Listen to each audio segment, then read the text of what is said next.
Pocket committee গঠন, বিধি ভেঙে শিক্ষার্থীদের কাছ থেকে টাকা আদায়, কর্মচারী নিয়োগে বাণিজ্য সহ নানা অনিয়ম দুর্নীতির অভিযোগ উঠেছে নগরীর এআরএস বালিকা মাধ্যমিক বিদ্যালয়ের প্রধান শিক্ষক আনোয়ার হোসেনের বিরুদ্ধে। আর্থিক লেনদেনের মাধ্যমে প্রধান শিক্ষক আনোয়ার হোসেন সম্প্রতি বিদ্যালয়ে বসে রাতের আধারে উপজেলা মাধ্যমিক শিক্ষা অফিসার বিথিকা রানী সরকারের উপস্থিতিতে তার পছন্দের লোকদের দিয়ে গোপনে একটি সিলেক্টেড কমিটি গঠন করেন, যা গত 21 জুন সামাজিক যোগাযোগ মাধ্যমে প্রকাশ করা হয়।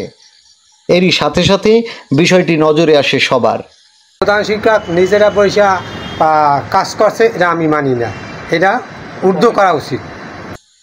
এর পরবর্তীতে পকেট কমিটি বাতিল চেয়ে নিয়োগ বাণিজ্য, ভর্তি বাণিজ্য, এসএসসি পরীক্ষার্থীদের কাছ থেকে ফর্ম পূরণে অতিরিক্ত টাকা আদায় সহ মোট 60 লক্ষ টাকা এবং বিদ্যালয়ে চতুর্থ শ্রেণীর কর্মচারী নিয়োগে 15 লক্ষ টাকা আত্মসাতের অভিযোগ এনে বরিশাল মাধ্যমিক উচ্চ মাধ্যমিক শিক্ষা বোর্ডে পানি সম্পদ প্রতিমন্ত্রী জাহিদ ফারুক শামীম, বরিশাল সিটি কর্পোরেশনের মেয়র আবুল খায়ের আবদুল্লাহ খোকন শ্রেণিয়াবাদ, জেলা প্রশাসক শহীদুল ইসলাম এবং বরিশাল সদর উপজেলা নির্বাহী অফিসার মাহবুবুল্লাহ মজুমদার বরাবর লিখিত অভিযোগ দিয়েছেন অভিভাবকেরা। এমত অবস্থায় ম্যানেজিং কমিটি বাতিল করে অভিভাবকদের সমন্বয়ে সুষ্ঠু নির্বাচনের দাবি, পাশাপাশি শিক্ষার্থীদের শিক্ষার মান উন্নয়নে সংশ্লিষ্টদের হস্তক্ষেপ কামনা করেছেন ভুক্তভোগী অভিভাবকরা। এই এআরএস মাধ্যমিক বিদ্যালয়ের হেডমাস্টার অনেক দিন যাবতীয় এই স্কুলে আসে এবং সে এই স্কুলের মাধ্যমে গত কিছুদিন আগে একটি নিয়োগ বাণিজ্য করিয়ে আসছে এবং সে এখানে ভর্তির ব্যাপারে অনেক বাণিজ্য করতেছে।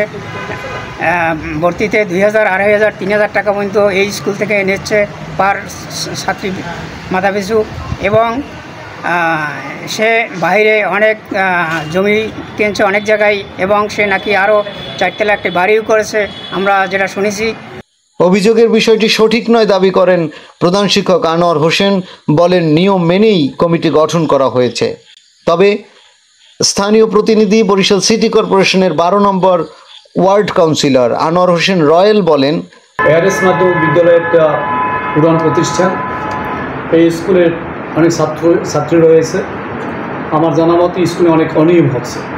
আমার অনেক গার্ডিয়ানরা আমার কাছে আসছিল, আমি এলাকার জনপ্রতিনিধি 12 নম্বর ওয়ার্ডের কাউন্সিলর, আমার কাছে তারা অনেক অভিযোগ দিয়েছে এবং একটা কমিটি হয়েছে এআরএস মাধ্যমিক বিদ্যালয়ের কিছুদিন আগে।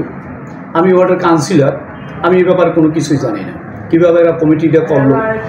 আমি জানি ছাত্রীদের অভিভাবকের কাছ থেকে তারাও এটার প্রতি অনেক দুঃখ প্রকাশ করেছে যে তারাও চাচ্ছিল একটা স্বচ্ছ কমিটি, উৎসব মুখর পরিবেশের জন্য একটা কমিটি হয়।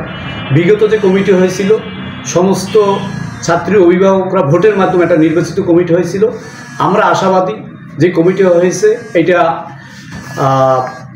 অন্ততপক্ষে মেয়র মহোদয় এবং মন্ত্রী মহোদয়ের দৃষ্টি আকর্ষণ করি, যাতে একটা শিক্ষা প্রতিষ্ঠান, এই প্রতিষ্ঠানের শিক্ষা যাতে অবনতি না হয়, উন্নতির দিকে যায়, এই দৃষ্টি যেন তারা এদের প্রতি যেন দৃষ্টি রাখে স্কুলের প্রতি, এবং এই কমিটিটা ভেঙে দিয়ে উৎসবমুখর পরিবেশের মাধ্যমে একটা নির্বাচিত কমিটি হোক, এটা এলাকাবাসী এবং এই স্কুলের যত গার্ডিয়ান আছে তাদের একটা আশা এবং প্রত্যাশা। আমি আশা করি এটার প্রতি সবাই এগিয়ে এসে এই স্কুলটাকে দুর্নীতির হাত থেকে যেন রক্ষা করে এবং হেডমাস্টারের বিরুদ্ধে অনেক অভিযোগ রয়েছে, এটা খতিয়ে দেখলে আসল রহস্য বেরিয়ে আসবে আমি মনে করি।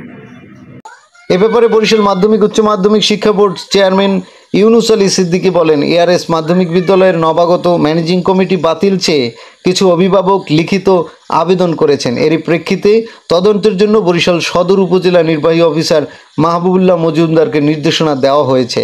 আগামী 2-1 দিনের মধ্যে সরেজমিনে গিয়ে তার কার্যক্রম শুরু করবেন।